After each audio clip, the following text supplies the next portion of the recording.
இது ஃபர்ஸ்ட் மலேசியாவின் செய்திகள் உங்களுக்காக.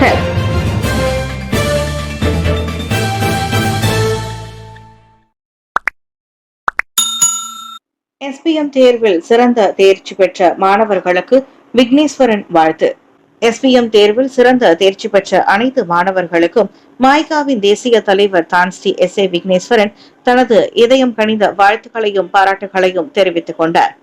அதே வேளையில் சிறந்த அடைவு நிலை பெறாதவர்கள் மனம் தளராமல் இதர வாய்ப்புகளை நல்ல முறையில் பயன்படுத்திக் கொள்ள முன்வர வேண்டும் என அவர் கேட்டுக் கொண்டார். ஒவ்வொருவருக்கும் முன்னேறும் வாய்ப்பு இருப்பதால் இதற்கான சரியான பாதையை காட்ட மாய்கா எப்போதும் தயாராக இருப்பதாக இன்று வெளியிட்ட அறிக்கையில் விக்னேஸ்வரன் சுட்டிக்காட்டினார். ஒரு மாணவனின் வாழ்க்கையில் உயர்கல்வி என்பது மிக முக்கியமான அடித்தளமாகும். அதை சரியான முறையில் திட்டமிட்டு முழு முயற்சியுடன் மேற்கொள்வது அவசியம். அனைத்து மாணவர்களும் தொடர்ந்து முயன்று வெற்றியின் பாதையில் முன்னேறுவதற்கும் அவர்களின் எதிர்காலம் சிறப்பாக அமைவதற்கும் தனது மனமார்ந்த வாழ்த்துக்களையும் விக்னேஸ்வரன் தெரிவித்துக் கொண்டார். கோலாலம்பூரில் 30 கடைகள் உடைத்து திருடப்பட்ட சம்பவங்கள். சந்தேக நபர் கைது. கோலாலம்பூரில் கடை உடைப்புகளில் ஈடுபட்டதாக சந்தேகிக்கப்படும் ஒருவரை போலீசார் கைது செய்துள்ளனர். தனியாக செயல்படும் 44 வயது அந்நபர் தலைநகரில் குறைந்தது 30 கடை திருட்டுகளில் ஈடுபட்டவர் என நம்பப்படுகிறது. வங்சா மாஜு, டாங்வாங்கி மற்றும் செராஸ் பகுதிகளில் தான் அதிகமான புகார்கள் பதிவாகியுள்ளன. சந்தேக நபர் பெரும்பாலும் கண்ணாடி கதவுகள் உள்ள கடைகளை குறிவைத்து இரவு அல்லது அதிகாலை நேரங்களில் தாக்குதல் நடத்தி கண்ணாடியை உடைத்து பணப்பெட்டிகளை திருடி செல்வது விசாரணையில் அம்பலமானது. இந்த திருட்டு சம்பவங்களால் ஏற்பட்ட மொத்த இழப்பு 60,000 ரிங்கிட் என மதிப்பிடப்படுகிறது. அவ்வாடவருக்கு 26 பழைய குற்றப்பதிவுகள் இருப்பதாகவும் கடந்த ஆண்டு மார்ச் மாதம் சிறையிலிருந்து வெளியேறிய பிறகு மீண்டும் குற்ற செயல்களில் ஈடுபட்டதாகவும் போலீஸ் கூறியது. மேல் விசாரணைக்காக அந்நபர் தடுத்து வைக்கப்பட்டுள்ளார். ஒப்பந்தத்திற்கு ஈரான் உட்பட மறுத்ததால் கார்க் தீவு சின்னாபின்னமாகும். ட்ரம்ப் கடும் எச்சரிக்கை. அமைதி உடன்பாட்டுக்கு ஈரான் ஒப்புக்கொள்ளவில்லை என்றால் கார்க் தீவு உள்ளிட்ட முக்கிய எண்ணெய் வளங்களை முற்றிலும் அழித்து சின்னாபின்னமாக்கி விடுவோம் என அமெரிக்க அதிபர் டொனால்டு ட்ரம்ப் எச்சரித்துள்ளார். அதோடு உலகின் முக்கிய கடல் வர்த்தகமான பாதையை ஹார்முஸ் நீர் இணை உடனடியாக திறக்கப்பட வேண்டும் என்றும் இல்லையெனில் ராணுவ நடவடிக்கை எடுக்கப்படும் என்றும் அவர் தெரிவித்தார். தெஹ்ரானுக்கு இதுவரை அவர் விடுத்ததிலேயே இதுதான் ஆக கடுமையான எச்சரிக்கையாக பார்க்கப்படுகிறது. எண்ணெய் வளம் கொழிக்கும் கார்க் தீவு ஈரானின் எண்ணெய் ஏற்றுமதியில் 90% பங்கு வகிக்கிறது. எனவே இது ராணுவ மற்றும் பொருளாதார ரீதியாக முக்கியத்துவம் வாய்ந்த இடமாக கருதப்படுகிறது. இதனால் தான் மோதல்கள் உருவாகும் போதெல்லாம் இந்த கார்க் தீவும் குறிவைக்கப்படுகிறது. கடுமையான தோணியில் மிரட்டிய அதே நேரத்தில் ஈரானின் புதிய தலைமையுடன் பேச்சுவார்த்தைகள் தொடர்ந்து நடைபெற்று வருவதாக ட்ரம்ப் கூறிக்கொண்டார். விஜயின் சொத்து மதிப்பு 400 கோடி ரூபாய்க்கும் மேல். பெற்றோர் உட்பட குடும்பமே தன்னிடம் கடன் வாங்கியதாகவும் அறிவிப்பு. தமிழக சட்டமன்ற தேர்தலில் பெரம்பூரில் போட்டியிடும் TVK எனப்படும் தமிழக வெற்றி கழகத்தின் தலைவர் விஜய் தனது வேட்பு மனுவுடன் தாக்கல் செய்த சத்திய பிரமாணத்தில் 400 கோடி ரூபாய்க்கும் மேலான சொத்துக்களை அறிவித்துள்ளார். அவரின் சொத்துகளில் வீடுகள், நிலங்கள், வணிக முதலீடுகள், வங்கி சேமிப்புகளும் அடங்கும்.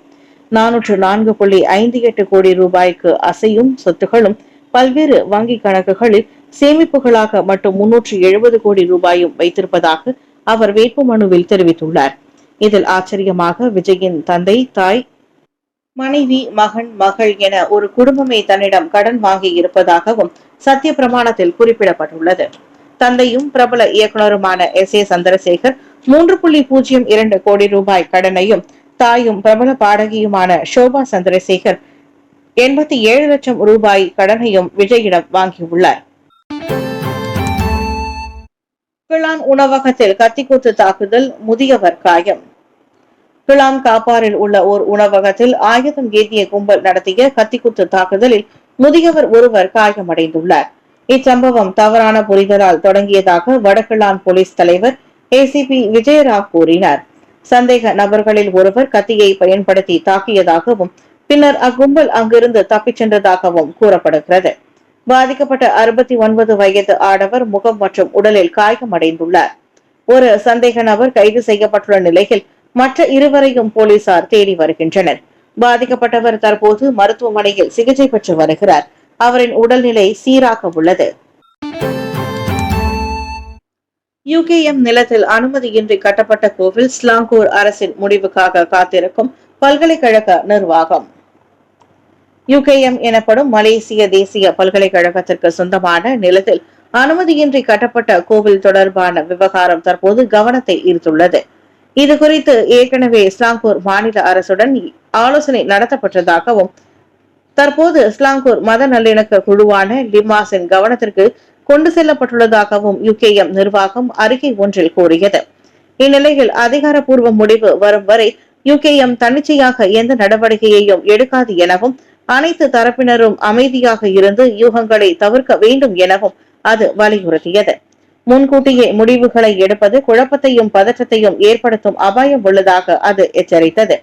எது எப்படி இருந்தாலும் கவனமாகவும் சினமூட்டும் வகையில் அல்லாமலும் அந்த பிரச்சினை விரைவில் தீர்க்கப்படும் என அது நம்பிக்கை தெரிவித்தது. இது தொடர்பாக ஸ்லாங்கூர் ஆட்சிக்குழு உறுப்பினர் வி பாப்பா ராயுடுவை தொடர்பு கொண்டு கேட்டபோது இந்த விவகாரம் தற்போது பரிசீலனையில் இருப்பதாகவும் யுகேஎம் நிர்வாகத்துடன் பேச்சுவார்த்தை நடத்திய பிறகு ஒரு தீர்வு காணப்படும் எனவும் கூறியுள்ளார். எல்ஆர்டி நிலையத்தில் பையனை கன்னத்தில் அறைந்த ஆடவர் அபராதம் செலுத்த தவறியதால் சிறைக்கு அனுப்பப்பட்டார்.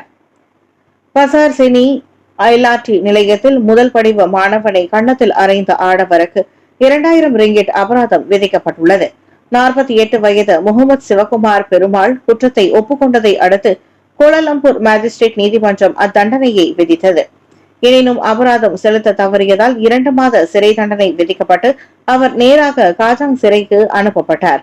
முன்னதாக கன்னத்தில் அறையப்பட்டதில் 13 வயது ஃபரான் நாசிர் முகமது இசா காயமடைந்து போலீசில் புகார் செய்திருந்தார். ரொட்டி வாங்குவதற்காக சென்றபோது வரிசையில் யாரும் இல்லாததால் நேரடியாக முகப்பிடத்துக்கு சென்றதாகவும் அப்போது யாரென்றே தெரியாத அந்த ஆடவர் தம்மை கன்னத்தில் அறைந்ததாகவும் அந்த மாணவர் புகாரில் கூறினார். அச்சம்பவத்தின் வீடியோ வைரலாகி கண்டனங்கள் எழுந்தது குறிப்பிடத்தக்கது. 2024ஆம் ஆண்டு முதல் புகாவ் மோசடி திட்டம் அதிகரிப்பு. கடந்த ஆண்டு 1.35 மில்லியன் ரிங்கிட் இழப்புகளை உள்ளடக்கிய புகாவ் தொடர்பான மொத்தம் 41 மோசடி சம்பவங்களை வர்த்தக குற்றப்புலனாய்வு துறையால் விசாரிக்கப்பட்டன.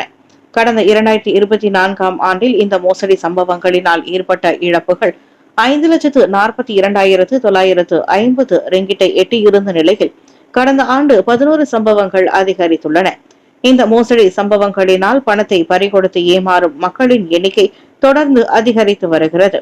இந்த ஆண்டின் முதல் 2 மாதங்களில் மட்டும் 6,84,653 ரிங்கிட் இழப்புகளுடன் 7 சம்பவங்கள் பதிவாகி உள்ளதாக புக்கிட்டமான் வர்த்தக குற்றப்பிரிவின் குற்றப்புலனாய்வு துறையின் இயக்குநர் கமிஷனர் ருஸ்டி முகமது இசா கூறினார்.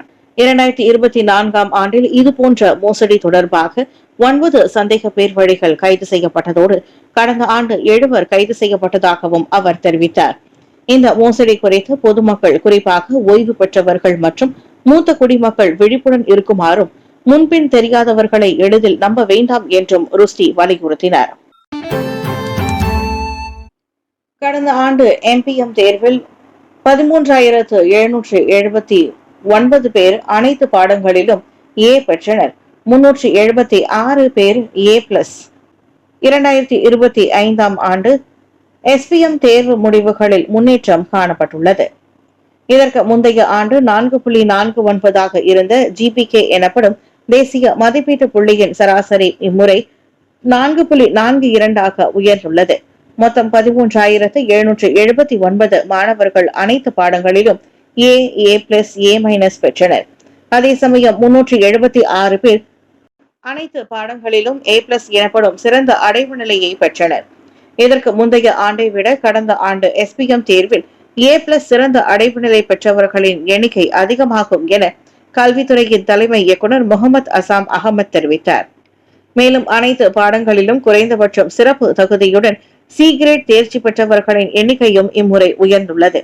2024ஆம் ஆண்டில் 86,040 இருந்த அந்த எண்ணிக்கை கடந்த ஆண்டு எஸ்பிஎம் தேர்வில் 92,347 அதிகரித்துள்ளது.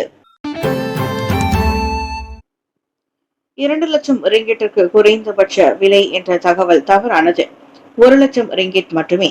BYD EV ஆலை நிபந்தனைகள் குறித்து மிதி விளக்கம். சீனாவின் மின்சார வாகன தயாரிப்பு நிறுவனமான BYD பேராக் தஞ்சோங் மாலிமில் EV தொழிற்சாலையை நிர்மாணிக்கும் திட்டத்திலிருந்து பின்வாங்க கூடும் என்ற தகவல் தொடர்பில் முதலீடு, வாணிபம் மற்றும் தொழில்துறை அமைச்சான மிதி சில முக்கிய விளக்கங்களை அளித்துள்ளது.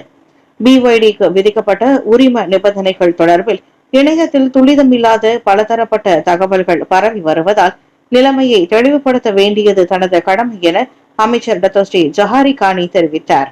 BYDக்கு 2025 செப்டம்பரில் தற்காலிக உற்பத்தி உரிமம் வழங்கப்பட்டது.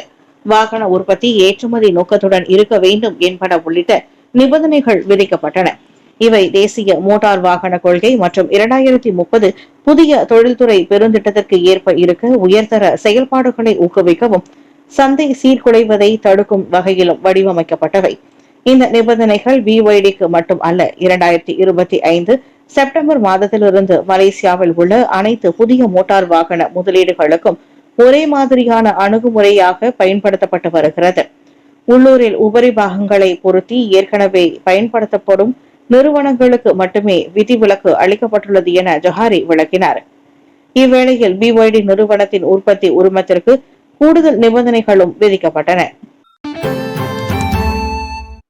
சுபாங் ஜெயா வர்த்தக மையத்தில் பெண்களின் உடைக்கு கீழ் புகைப்படம் எடுத்த ஆடவருக்கு போலீஸ் வலைவீச்சு. கடந்த சனிக்கிழமை சுபாங் ஜெயாவில் உள்ள ஒரு வணிக வளாகத்தில் பல பெண் வாடிக்கையாளர்கள் அணிந்திருக்கும் உடைக்கு கீழ் புகைப்படம் எடுத்ததாக சந்தேகிக்கப்படும் ஆடவன் ஒருவனை போலீஸ் தேடி வருகிறது. கடந்த ஞாயிற்றுக்கிழமை மதியம் மணி 1:16 அளவில் நடந்த இந்த சம்பவம் குறித்து தனது துறைக்கு புகார் வந்ததாக சுபாங் ஜெயா போலீஸ் தலைவர் உதவி கமிஷனர் வான் அஸ்லான் வான் மமாட் கூறினார். சுபாங் ஜெயாவில் உள்ள ஒரு வணிக வளாகத்தில் பெண் வாடிக்கையாளர்களின் உடைகளுக்கு அடியில் ஒரு நபர் கைபேசியை பிடித்துக் கொண்டு பதிவு செய்வது அல்லது புகைப்படம் எடுப்பது போன்ற வைரல் வீடியோ வைரலாகி வருகிறது. இக்ஸின் சியூ என்ற பெயரில் முகநூலிலும், இக்ஸின்_011 என்ற பெயரில் இன்ஸ்டாகிராமிலும் அந்த வீடியோ சமூக ஊடகங்களில் பரப்பப்பட்டதாக தொடக்ககட்ட விசாரணையில் தெரிய வந்துள்ளது.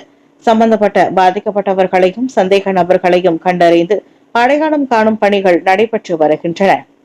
இந்த விவகாரம் தண்டனை சட்டத்தின் 509வது பிரிவு, 1955 ஆண்டு சிறு குற்றங்கள் சட்டத்தின் 14வது பிரிவு, 1998 ஆண்டு தகவல் மற்றும் பலூடக சட்டத்தின் 233 பிரிவுகளின் கீழ் விசாரணை நடத்தப்பட்டு வருவதாக வான் அஸ்லான் குறிப்பிட்டார்.